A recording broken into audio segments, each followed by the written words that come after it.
De France, donc voilà, trois groupes de 4. On retrouve nos habitués, l'US Torcy, qui a terminé 3e l'année dernière, la Colombie-Billancourt notamment, mais quelques nouveaux comme Comble-la-Ville ou l'US Murus-Sandricourt également, ça c'est nouveau.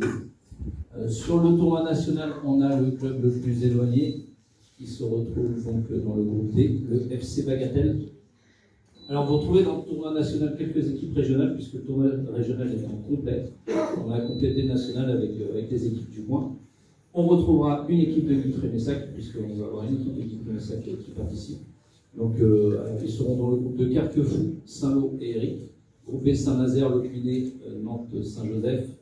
La GIA Pipriac qui mettra également une équipe de jeunes sur ce tournoi-là pour nous permettre d'être à 16 équipes. La SPT de Caen, parce qu'on a eu un désistement de dernière minute sur le national. La S Guillaume, Étoile Puissance, Dinan-Léon, qui s'est inscrit dans les derniers, donc il pouvait plus être au régional. Le FC Rosé, Bayeux, Tréguan, et donc FC Bagatelle, ouais, à côté de Toulouse. Bon, un tournoi qualificatif, c'est pas mal.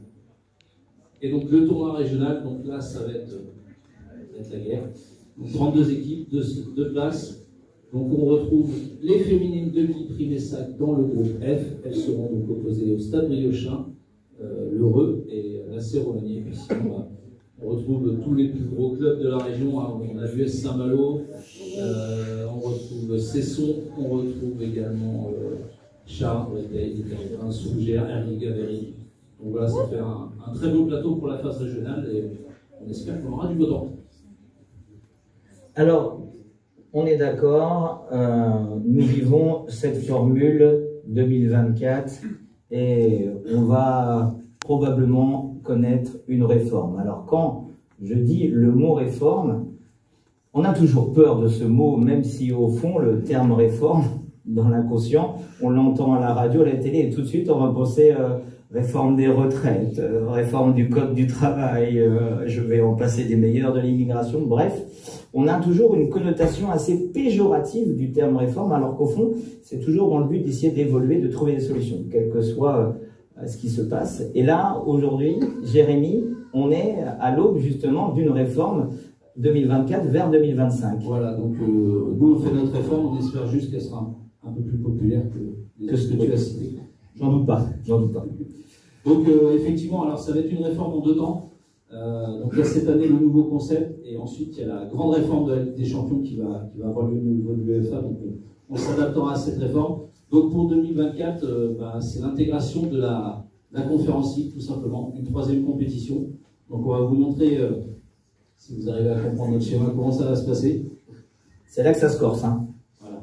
Donc en gros, habituellement, les premiers, 2e étaient en Champions League, les 3e et 4e étaient en Europa League. Là, pour cette année, les premiers, 2e sont toujours en Champions League, les 3e en Europa League, les 4e en Conference League. Par contre, les 8 équipes qui perdront leur 8e de finale de Champions League seront reversées en Europa League. Parce qu'on a fait alors, il y a 2 choses. Bon, déjà, les équipes qui étaient éliminées le dimanche dès les 8e de finale, vous n'avez que 2 matchs. Donc là, ça permettra à tout le monde de faire au moins 4 matchs. Même pour la Conference League, puisque même les 4 équipes éliminées dès les quarts de finale feront des matchs de classement. Ça nous oblige à faire un terrain supplémentaire sur terrain synthétique. On a déjà échangé avec les élus, avec les services techniques, ça va se faire assez facilement.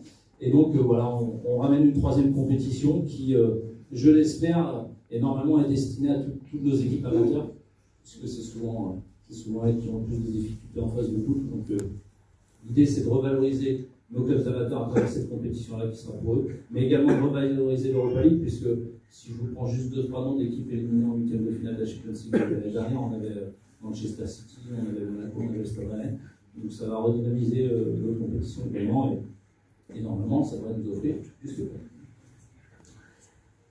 Vous avez compris